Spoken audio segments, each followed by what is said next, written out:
It's okay, we're back on the air and we didn't get taken away by the rapture. This is the Friday week, you're listening to Riverside Radio. Hello.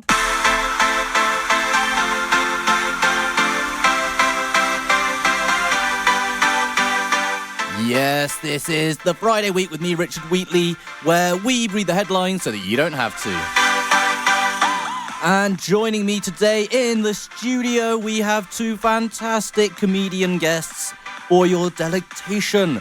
First of all, we have the wonderful Susan Kitcatt. Hello, Susan. Hello, Richard. And next to her, we have the fantastic Drew Stearne. Hello, Drew. Hello, I always like being introduced as being fantastic. I It know. always ties up the week nicely. Yeah, exactly. It's just something to sort of keep the wait.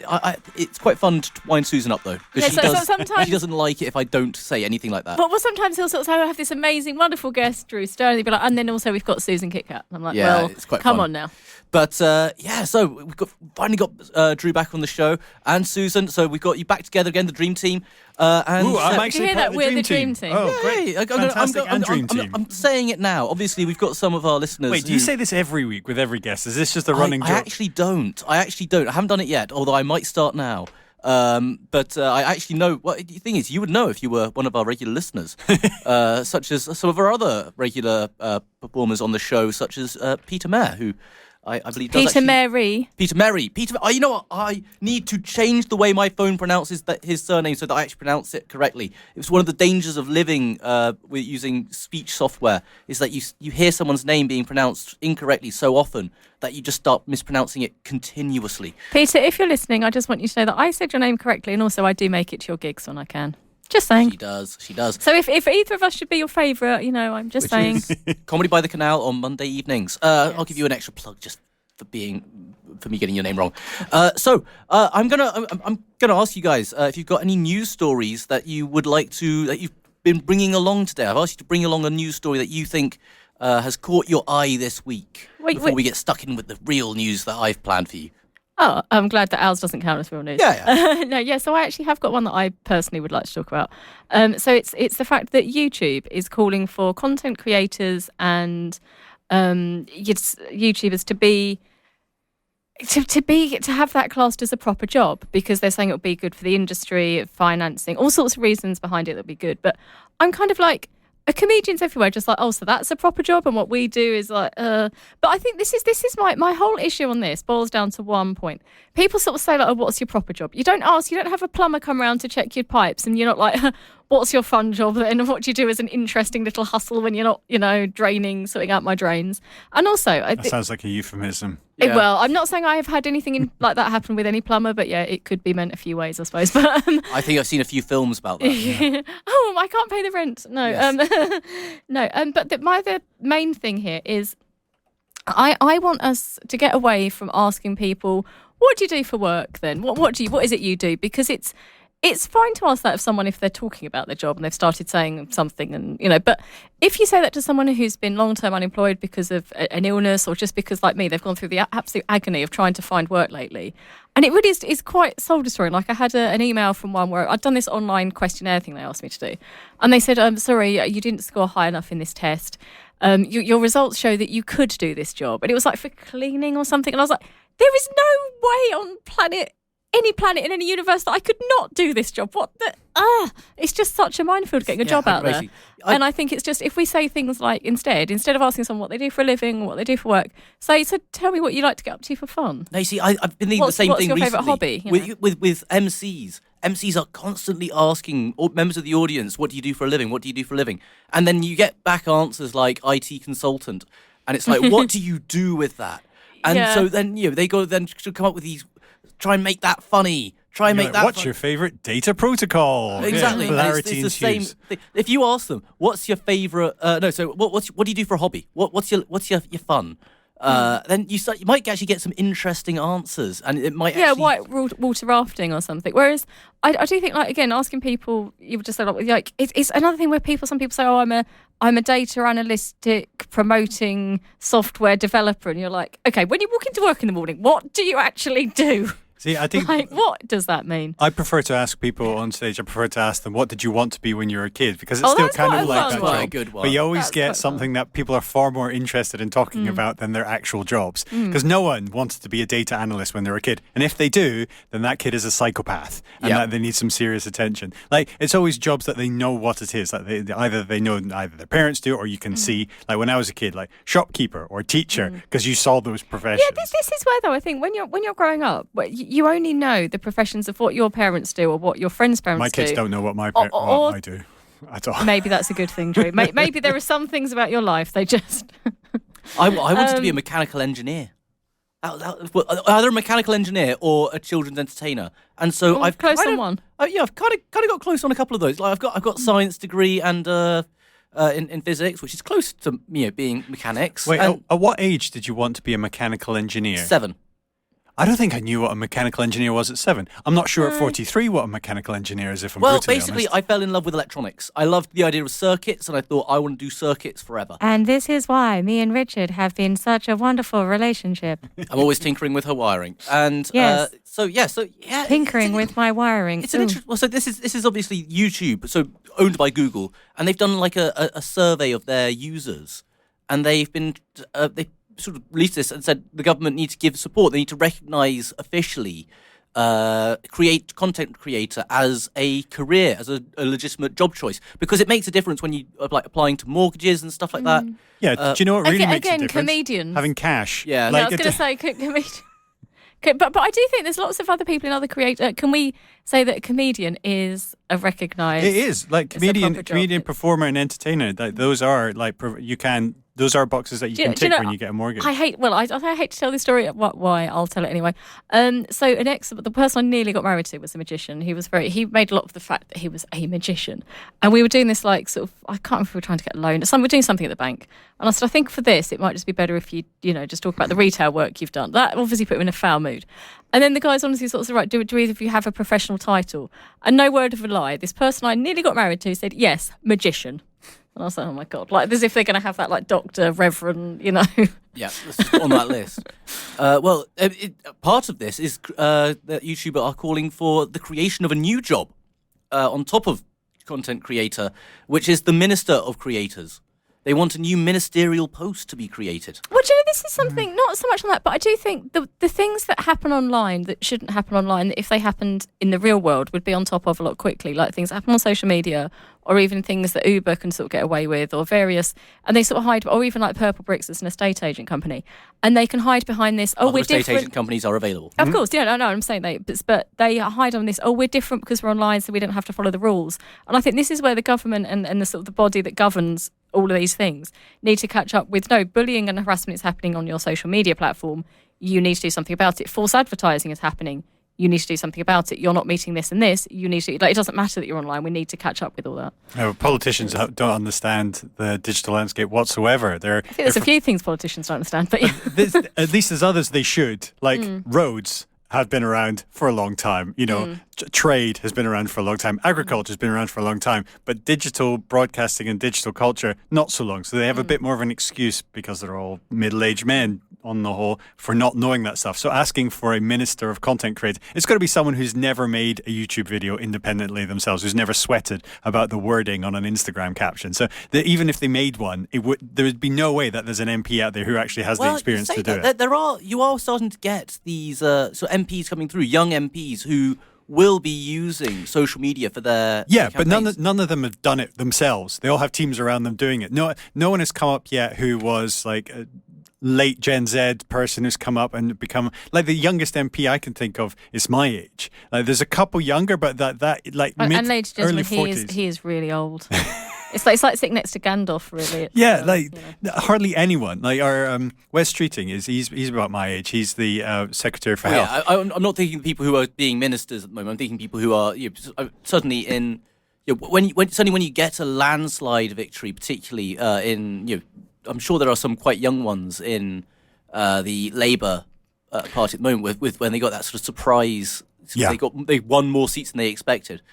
So there would be people who they weren't expecting to get through. I think anyone who's focused themselves on a political career is by definition not a content creator. Because I think the amount of time you have to spend on content creation to be a content creator, you have no time to rise through the ranks politically. So we'll never get some. And the same goes for any government position. Like the Wes Streeting, our health secretary, not a doctor, never worked. He's a career politician. He's been in politics since his early 20s. And it's often true with teachers. You rarely get teachers in the Ministry of Education. There was actually one though who was, I can't remember her name, but she was definitely had been a primary teacher, I think. And then I don't think she did a great job. I think she got ulstered out somehow. But I mean, So even when they do have experience, they're still bad at their jobs. I think that often the sort of the prevailing wisdom is that if someone actually is an industry professional going in to be the minister of that industry, then they won't take political decisions. They will have an ideology of how they think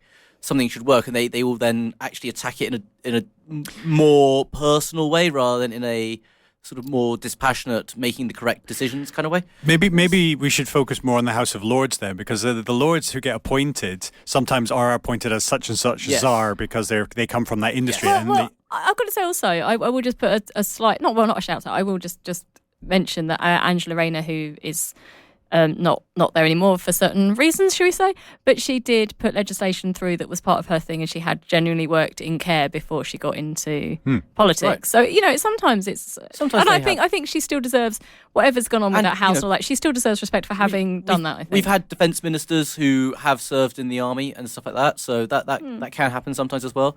But yeah, I mean, this is a £2 billion pound industry in the UK.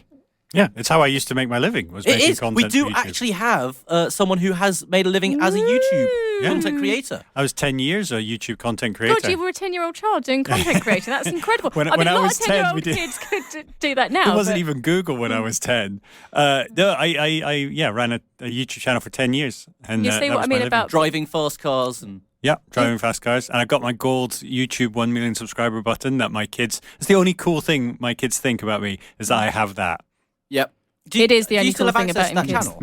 Sorry? Do you still have access to that channel? No. It's we lost funding and it reverted back to the people who financed it. So I no longer have access to it. Because that's one of the interesting things these days is when sort of people who are together for whatever reason have a YouTube channel. And then if they then start separating, where does the YouTube channel go? So I think there have been situations where married couples have had a YouTube channel between them. And then they've divorced, and it's like, who gets custody of the channel? Do you know, genuinely, if I hadn't, I was talking about not finding work. I have got a job now. I'm enjoying it at Waitrose. If anyone's coming to Waitrose at Putney, say hi to me. Other companies are available. Yes, but I'm talking about something that's. But I'm talking about something that's local. No, but we're allowed to talk about local shops and things, and technically it's a local shop. Yes. I know it's a brand, but still. But yeah, my point was going to be that if I wasn't working, I'd be heading down to what was the Whitby Gothic Festival. That was founded and set up by a couple. Now they've gone their separate ways. It's now called the Ghosts of Tomorrow Festival. All right. And it went through quite a few years of like uncertainty. And it's weird how, obviously, maybe you don't know, I've done lots of festival work and stuff. And it's weird how some festivals, they have like their ownership is a certain thing. And then if people within that group sort of have different ideas about how it moves forward and things. Yeah, lots of these things are set up kind of as passion projects. So you never really consider the idea of it getting financially viable and then actually having it as an asset and having to split it. And also, no one thinks they're going to get divorced and having to change the name of the Whitby Gothic Festival. That's kind of sad if you're planning ahead for that. So that's kind of good. Some people do. Yeah. Some people might get married with a, what is it called? Prenup. Which is like such a sad idea. But then just don't get married. Sometimes relevant. Has any prenup ever not been used? Well, I don't know if this is right, but when I didn't get married and I was speaking to my sister, she said, well, I suppose I could have gone for a prenup. She said, actually, prenups aren't, unless you're like a really rich celebrity and they do it and then they've got a lot of money to really scrutinise what was put in it and to change wording around and stuff. It's actually, for general public, they're not worth the paper they're printed on. That's what she said to me anyway, but Well, maybe. Well, thank you very much for bringing that story along, Susan. Drew, have you brought a story that you've been watching this week? Well, you hinted at it in the intro there, but we are extremely lucky to have apparently survived the TikTok rapture, which was prophesized on the ancient scribes of TikTok. I don't know how they make their proclamations about the future, but in the same way that the Central American tribes 1,000 years ago predicted that maybe 2012 being the end of the world. Apparently, the good people of TikTok decided on themselves that this week was going to be the end. And it was Wednesday, wasn't it? was it? Yeah, I think or possibly last Wednesday. I might be misremembering what happened on Wednesday, but I'm pretty sure the rapture didn't happen, and either that or the rapture has been highly overrated in terms of its biblical depiction. Well, I think the point of the rapture is that all good people will go to heaven and leave all the sinners behind. And who would we're still that was here. everyone. Yeah, we're still here. It just turns out there's a couple of Christians who've just disappeared, and that's it.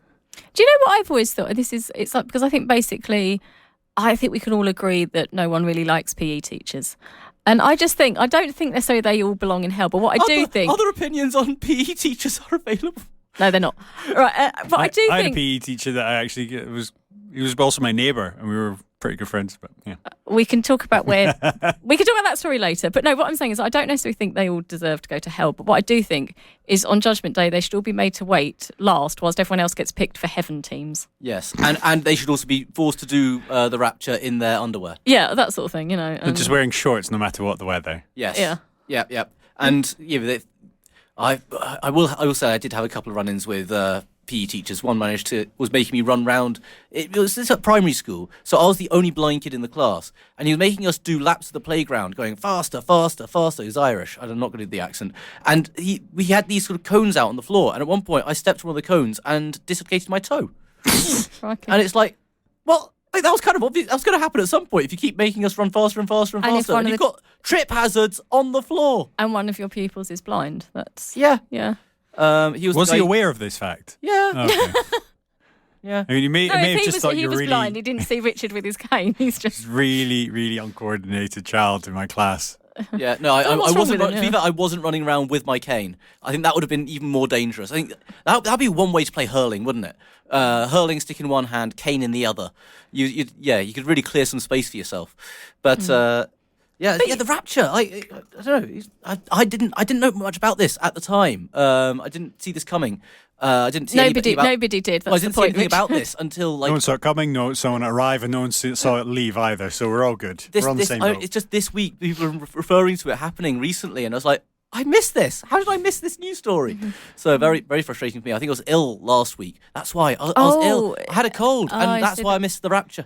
And I've got to say, for Richard to miss the radio show, he must have been, and I was a little bit concerned about you because I knew you must have been really unwell to have pulled out the radio show. So maybe for you, it was almost the time is, Yeah. I almost got taken. For me, I've actually had the news story that I'm going to bring along this week is one of my favourite news stories of every year. So I'm going to start this. This is how we're going to start the show with this one. So I'm going to throw this one to Susan. Actually, I'm going to throw this one to Drew. Who was rewarded for first making us laugh, then making us think? Is this the Ig Nobel Awards? It is. So I saw the headline for this, and being a dynamic young person who lives on the internet. He's lying. Don't believe things you hear on the radio, children.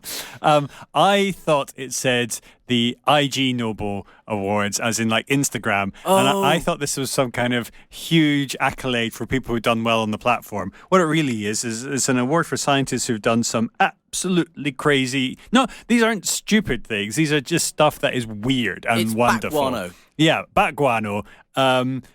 My favourite of the long list of experiments that were awarded was an investigation into whether or not zebra stripes painted on cows would prevent them from getting bitten by insects, which is just gloriously weird. But what's even better is that it does. It does, yeah. It halves the amount of times they get bitten by flies. Maybe if we all went dressed up as zebras during the summer holidays, we wouldn't get so bitten by mosquitoes and things. Maybe this is how we. Well, I think on the presentation that they did, the video that I saw at the Ig Nobel Awards, the guy talking about it was wearing a zebra print shirt, and then there was people in black suits, kind of like morph suits, but holding like insects. But oversized insects were all swarming around him and then getting close to his shirt and then going, oh, no, coming away. Yeah. So that if science was always presented in some kind of kabuki theatre kind of form, I think a lot more people would be interested. Behind it? So with the Ig Nobel Prizes, they do have a few traditions around the ceremony where they have the 24/7 lectures, where someone first has to describe. You have various people who give presentations on their research, and they have to first do it in 24 words, and then they have to do it in 7 seconds. And you do 2 presentations, one in 24 words, the other in 7 seconds, and that's such a good way to sort of nutshell all your work. You know, you were talking about oversized insects buzzing around these accounts. So I think someone should have just been there dressed as Beyonce. She could have been Bumble Beyonce. Oh yeah, that and works. she could have gone around going, "If you like it, then you should have put a sting in it. If you like it, then you should have put a sting in it." Yeah, I think Drew appreciated that joke more than Richard did. I think Richard was just I did, but then part of my brain is going that I don't think they're worried about bumblebees. Yeah, I think because they don't bite. I think that's the thing. Still, if they're also, they're also oversized. stripy. So bumblebees were like... Maybe but if you painted bumblebees a different colour. I think what I'm doing there is just unnecessarily undermining what was a very good joke. Yeah. there were several food-related ones. We had Teflon on food. Teflon on food to help it slide through quicker. Yeah. And so you can bulk out your food without necessarily giving yourself extra calories. I needed to read more into this because it confused me. Because if you put Teflon on your food, do you not digest it, which kind of defeats the point of it being food? Well, so I think the point is that you then feel like you've eaten more. So it's sort of like eating Teflon beads. So Like mixed in people with your used to food. do with chewing gum a lot. Some people, I used to hear girls say, "I would chew," because I've never. Oh, if you swallow chewing gum, it sits in your stomach for like No, years to and years. make your brain think you've eaten. I mean, no, that as well is a thing. But no, what I'm saying is because you say, "Oh, it sort of keeps my weight down," because if I'm chewing, I sort of feel I'm eating. And apparently, it's actually how stomach ulcers sort of can happen, because when you chew gum, your stomach thinks, "Oh, I'm about to get food," so it creates like space for food to go in, and then no food goes in it, so you get stomach ulcer. Apparently, Yeah. but you know, there's plastic in chewing gum, and it makes me pleased that I was never massively into chewing gum as a kid. Yeah. People used to Also, say, it freshens your breath. I might just brush your teeth, you know. It's like- also, some scientists got the physics prize for working out the exact point at which I'm going to try to pronounce this, cacio e pepe sauce starts to go lumpy. So basically, pasta sauce, the exact point where it starts to go lumpy. They managed to actually pinpoint the exact point at which it starts to go lumpy down, and so work out how to prevent that from happening. Also, rainbow lizards. We now know exactly which kind of pizza they prefer, and it's four cheeses. That is science research that someone has done. They've worked out that rainbow lizards in Togo, they prefer 4-cheese pizza. Do you know, this has made me think, I love the comedian Rich Hall. I have been lucky enough to see him at least once. I want to say maybe twice. And one of the jokes I just always remember him saying when he was on TV was he saying, "You know what, one of the things I don't like is science. There's no point of having it. Like, they discovered the universe was 4 times bigger than they thought it was. It's like, you know, the universe was so big you couldn't possibly imagine it. Now it's 4 times bigger than you can't possibly imagine." Yeah. Yeah. That's just what these prizes really are. So Yeah. And I've done maths where you get to numbers which are bigger than the universe can physically hold and stuff like that. And so, I love that. Anyway, that's where me and Rich Hall disagree. I think it's great fun doing that. it is fun, but I just love how he made the joke. Alcohol makes you better at speaking Dutch. What? I actually speak Dutch. I haven't tried this out. Apparently, alcohol makes you better at speaking a foreign language, in brackets, particularly Dutch, is Well, do you know- what was specifically the study. I feel like I should test this out tonight. Have you not tested this out before? You are Scottish. I missed this on it. Yeah, but I grew up in the Netherlands, so I speak fluent Dutch, but my Dutch is a bit rusty. So I'd like to see that if I had drank, whether I'd be able to speak better Dutch. Do you know, my weirdly enough, I do sort of vaguely remember from psychology training and stuff, is that there's if you're in the same psycho state that you were in when you learnt something, you can remember it better if you're in that. So there's a thing like if you're a group of students and you go out and you do some research for your exam and you'll go out drinking, the chances are you may not remember it the next day, but if you will have 4 beers again, you'll remember what it was you were studying for that night. So it's kind of... I was 5 there years might old be. when I you learned had Dutch. 5 beers. I was definitely not drunk. Well, Not very so drunk. you have to get you back to your 5-year-old mental state. Oh, man. No, what was I doing when I was 5? I was watching a lot of Thundercats. When I was 5. Oh, that's actually a story I just remembered that from this week. Thunderbirds had an anniversary. I think it's their 60th anniversary. They're bringing 2 episodes to cinemas. I'm strangely excited about this. I actually went to the actual official UK launch of the Thunderbirds film. Ooh. The one with Didn't it have Liz Hurley in it?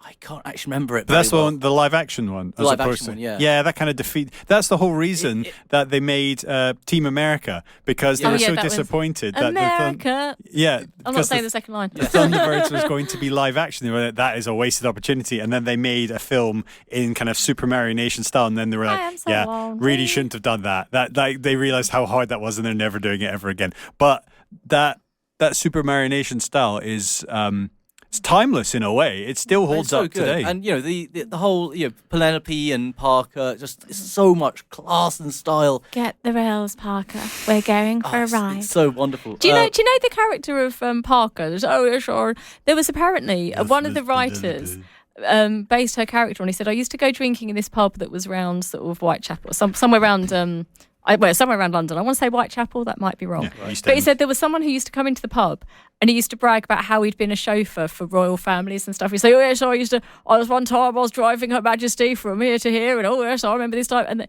he just thought he should be a character in this puppet thing. So he was based on that. Going back to this, to the what is it called? The Ig Nobel prizes. That was by the way, that was the Ig Nobel Peace Prize. That means that you can speak foreign languages better while drunk. And there's also another one, an alcoholic-related one, which is that apparently fruit bats get drunk and will then be their flying and their echolocation gets impaired. But my favourite story, I think, is the one that breastfeeding mothers who eat garlic will have breast milk that smells of garlic, and babies are totally in for that. They are. When you say babies are totally in for that, you mean they don't mind it? They like it. They actually go for it. I was expecting they want that garlic scented milk. I was apparently. expecting like a vampire kind of theme to this, like your baby will grow up to be a goth. You will have a little gothic baby. No, they and then they'll go to the Whitby they turn Gothic out to be Festival. a daywalker fighting vampires. And then they'll go out to the Whitby Gothic Festival and they'll say, do you know this, what we now call the Ghosts of Tomorrow Festival used to be the Whitby Gothic Festival. It's that. Yeah.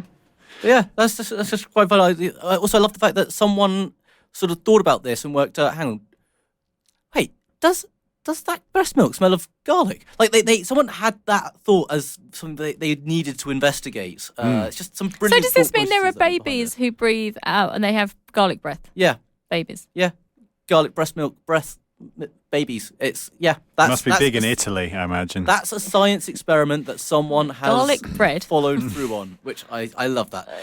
Yes, this is the news that the Ig Nobel prizes have been handed out, where they give out prizes for the science that makes you laugh, then makes you think, and so it may well have relevant connotations, but it also is just kind of weird. Let's move on. So, Susan, who's crawled his way into the record books? I will answer the question, but I won't say the name because I will say it wrong. It's a Japanese gentleman. He's 22, and he's done this. I find it a little bit puzzling. He's done a sort of a marathon on. He looks very talented at it because he's done a marathon on like his hands. 100 meters. Okay, 100 metres, sorry, not marathon, 100 metres. On his hands and feet, but he's done it like, we would probably have to crawl. It looks like he's almost done it in yoga-esque, like if I've done like a down dog pose. It's like almost like he's done about his done bum's it like really that. high in the air is what that's what I'm trying to say, And really high. Yeah. Like he's pivoted right at the hips and just bent straight down. And apparently he was saying, so he studied animal behaviour, and I'm like, just because you study animal behaviour surely doesn't mean you have to copy it. I mean, but then this is apparently quite a big thing. There's like a US version of this, and it's quite big. But I don't really. It's been sort of dotted around. I think the record when it was first set was about 18 seconds. In 2022, Colin He's giving it a go. McClure. There you go. Is it McClure? I don't know. Okay. You have the name written down. McClure. It's MCCLURE. Hi, I'm Troy McClure. Yeah, that's McClure. McClure. Like Troy McClure from The Simpsons. That's what I just did the reference. Oh, sorry, I missed that. Hi, I'm Troy McClure. He did it in 15.66 seconds. I reckon I might. I'm not even sure I could do the 100 meters running in that sort of time. And this guy, oh no, this is going to be a tough one. Ryusei Yoni, who is the 22-year-old. Close enough. From Japan, has done it in 14.55 seconds, which is fast. Yeah, it is fast. But I think if you're going to run on all fours, it has to be because you're going to be able to do something that you can't do just on 2 feet. And it's actually slower. Like, I'm pretty sure I could run 14.4 seconds. I think my daughter just ran that in her school 100 meters, and she's a teenager, and she could run that 100 meters that fast. So you're not running any quicker than someone, and it looks really bad for your back. I just don't understand the point. Yeah, I'm with you on this. It's like, just because you can do something, just because you've watched an animal do something, I mean, like we've evolved to we are the best that we can sort of. But why would you? What I'm going to say is that guy is going to get so many jobs working in like films as the sort of the creepy monster who's like moving towards you to attack. And like people are trying to run away from this, this character who's running on all fours, this humanoid figure running on all fours. Like that is going to look so creepy on like in a film, I reckon. I think it looks quite strange, just as it is anyway. But yeah, I mean, he could obviously form a band, the monkeys, the Arctic monkeys, there's even so monkeys try as much as they can to be on two legs. Yeah. Like they're trying as much as possible to be bipedal. I'm saying we are they the want to best. be like a man. I'm saying we are the best that we can. This is like the way we are the best that we can. I mean, a cheetah can run quicker than us, but we are the best that we can do. So at long distance running, there is very little that can beat a human over very long distances. We are weirdly really good. Is that even speed like lions and cheetahs and things like that? They can't go very like cheetahs can sprint, but they can't keep up. They can't keep it up. We are sort of if you take it back, we are designed for being excellent over like marathon distance is kind of like where humans begin to take over from other animals as just the best in the business. But in history, didn't the guy who first ran a marathon die? Yeah, I think he was wounded. I think he. Okay. It wasn't just that it was so tiring that he died. I mean, that's what would happen to me if I could actually make it to the end of a marathon. That would be me. I'd just keel over on the line. Oh, it means it. Well, Richard has actually run marathons, so it's like one of these things. The thing is, I'm quite a fast walker. It's one of these things. So I would have thought, running would be, but it's actually a completely different discipline. Running is something I can't really get on board with. Not really. But I can walk fast, which you have you tried it on all fours? No. That might be the key. And just in case anyone's just tuned in, we're talking about mimicking animals on. Someone's setting the world record for running on all fours. I just feel that might have needed clarification. Yeah. Have you ever thought about trying to set a world record or trying to have you ever thought?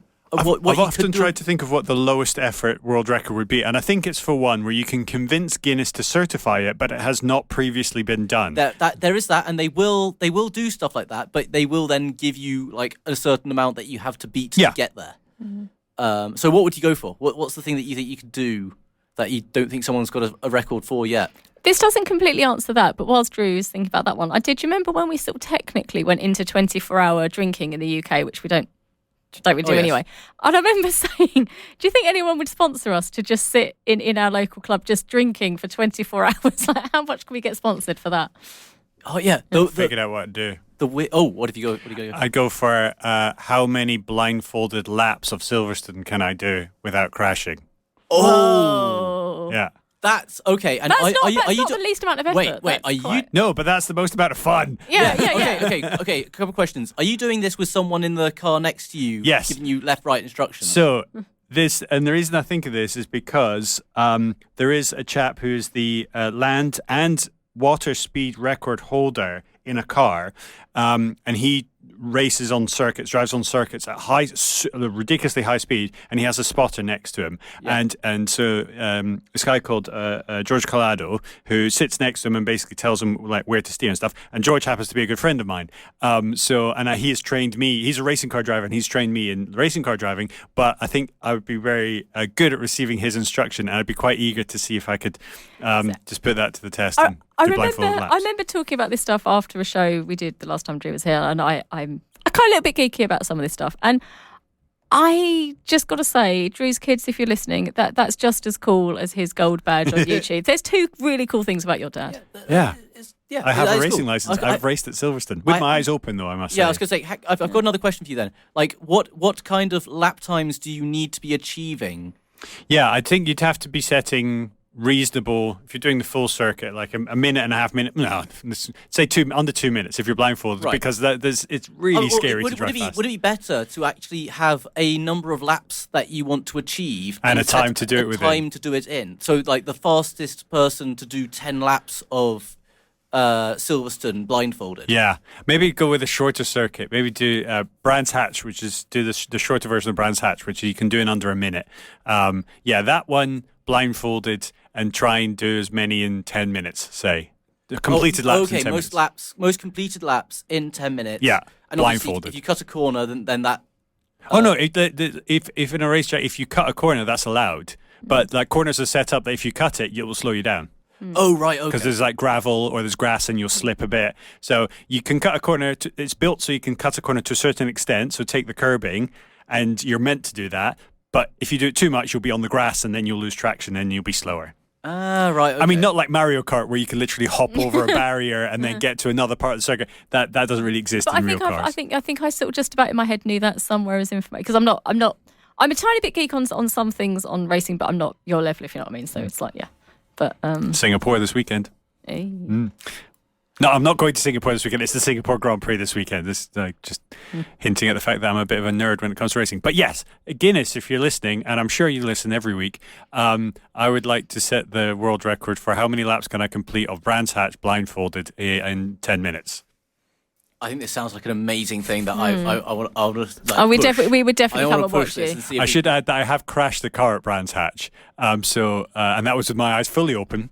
And I put a BMW in the wall, and I don't think I quite wrote it off, but it had to get carried away on a trailer. So there is some jeopardy involved. Any party you can walk away from isn't worth attending in the first place. So yeah, fair enough. I love that as a saying. That's So this is the news. Which one was I actually doing? The news that a 22-year-old Japanese man has entered the world record books for breaking the world record for 100 meters running on his hands and feet. Let's move to the next one. I think this is... it's Drew. Drew, who dodged 40 years of late checkout fees. So, it wasn't me. I know I'm the sort of person. I do think I've still got a Blockbuster DVD tucked away somewhere that they haven't quite found out about yet. But this refers to a student who in 1985 did a 6-week course at Cambridge University. They were American, and they raced to the airport to catch their flight home after the 6 weeks, still having the key to their dormitory accommodation in their pocket. And they have only just now, 40 years since they did that, returned the key. Now, apparently, Cambridge charged £10 for the initial mistake of taking it with you, and then £10 per day. Per week, I think. Per week. Okay, per week. Either way, £20,000 of debt had been racked up, which is an impressive amount. Yes. And they're waiving it, which I think is just a sign that if you do owe anyone any money and it's accumulating an interest, just wait until it becomes newsworthy and then admit to it and then just walk away scot-free. Well, you see, this is where there's a few things here I don't get. Because if it was me, if they're not chasing you for money, why would you own up to it after all this amount of time? Surely you'd just be like, I don't have any key. You know. Yeah, but also it's a key. You can mail it back. It's not even such a big deal. It's not like it was a giant key to the city. Like, man, the shipping fees on this are going to be massive. It was a small, regular key. Mm. Yeah, it was just a key. And yeah, she has now returned it. I am reminded of, again, going back to sort of fees getting beyond stupid. So this is a couple of years ago, maybe. Russia imposed a fine on Google because of some YouTube channels that got taken down. Some Russian language sort of state propaganda YouTube channels got taken down, and they weren't happy with that, and so they imposed some fines on Google, which Google said, "No, we're not paying." And so they put on interest, and they started accumulating interest. The last I heard, it was 2 undecillion rubles. So just to put that into context, that is 2 with 36 zeros rubles. Yeah, I'm sure they're... but how many rubles to the pound these days? So I did the maths. A ruble, it works out at something like, I think it's about 1,000 of them to a kilo.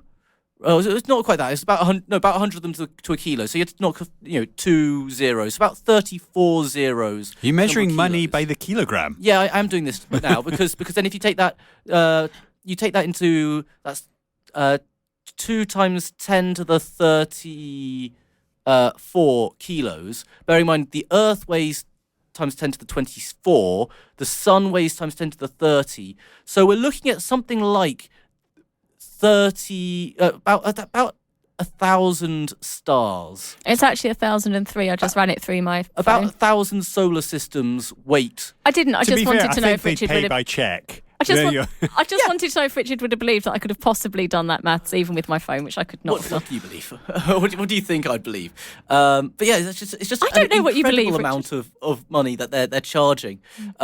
Just you're looking at literally half a galaxy worth of mass to pay it in hard currency. You sound like the kind of person who's paying their bills with a bag of pennies. I mean, Like- I would do that if I could. I would absolutely that would teach people to charge me money. I like the idea of being able to hold on to something that doesn't belong to you for an inordinate amount of time, and then when the pressure gets too great to bring it back, you just go, here you go, how fun is it? We should do that with the Elgin marbles.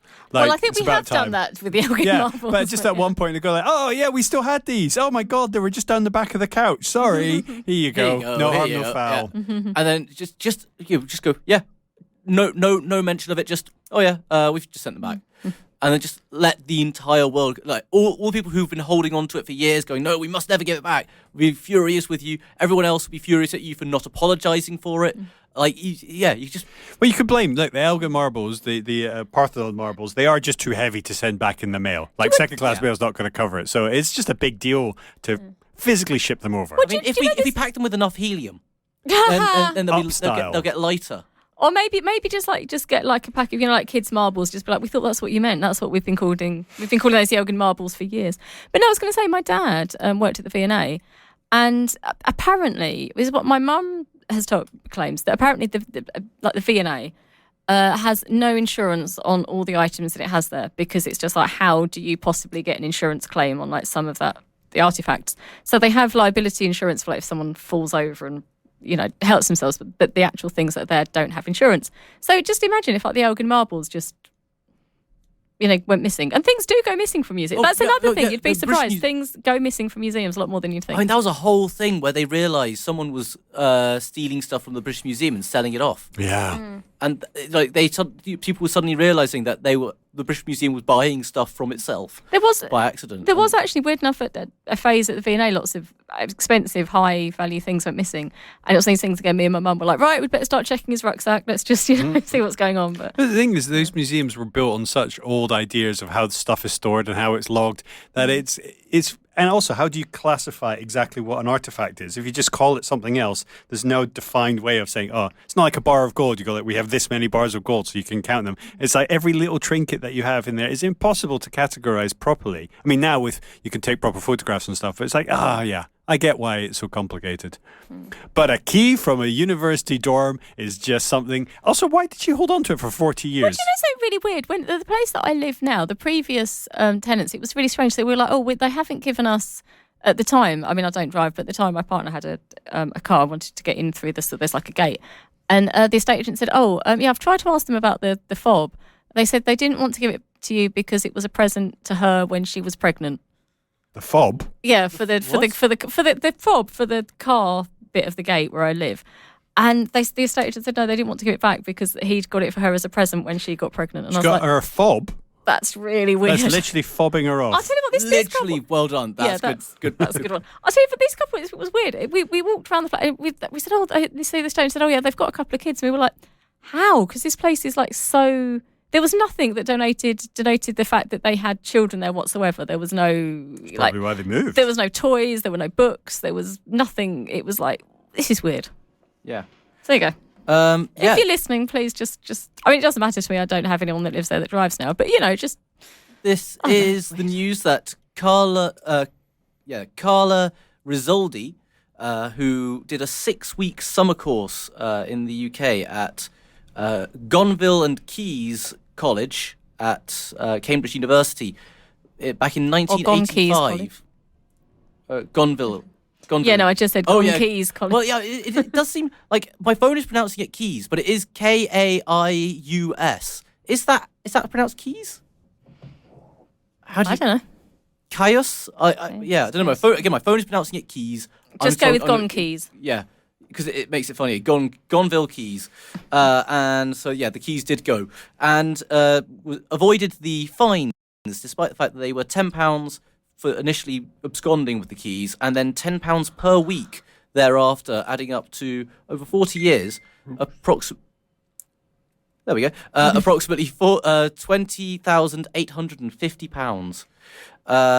Let's go to Susan. Oh, yeah, this one. Susan. Oh yeah. All right, love. Why don't you tell me who won Bird of the Year? Well, Drew's found that really funny. So it's the New Zealand hawk, which has a Maori name. No, not. It's the New Zealand. Think of the Millennium. Falcon. It's the falcon. Yeah. The Millennium. No, it's not the Millennium. It's the New Zealand falcon. Yes. It'd be great if the Millennium Falcon had won Bird of the Year in New Zealand. That would be if they have a fantastic bird called the Millennium Falcon. That's another reason. One to year move a there. bat won, so all bets are off with this competition. 2021, a bat won the Bird of the Year, which caused a lot of discontent. It's not yeah. Anyway, but this Exactly. Yeah. it's it's got a Maori name that I'm not even gonna because it's like Carriera. Yeah, I didn't even try and write It's that like down. Carriera. Yeah, it's got accents on it, which I don't know how to pronounce. So. I think we need the rugby, like Carriera, you won Bird of the Year, sort of. Absolutely, Yeah. and apparently there's only 5,000 to 8,000 of them left, so they are a little bit endangered. And I mean, good for it for winning. And I'm not sure why it's. I've got to be honest, I don't really know. They want to vote. And Someone just said that's my favourite bird. So this year. there's 73 birds entered the competition, and all of them had their own volunteer sort of managers. So these people were putting out memes, and they were trying to win the public vote, very much the way that John Oliver did back in 2020. It was last year. Oh, was it last year? It was last year. It was the Poo Teki Teki. Oh, was it last year? Okay, Yep. yes. Where he managed to make I thought it was the year before. I thought it was 2023. Maybe it was. I didn't actually write that number down. But it was also the year that they had to ban the world's fattest parrot, which is the kakapo. I just want to think he got that way because he kept saying pieces of cake. Excellent. Yep.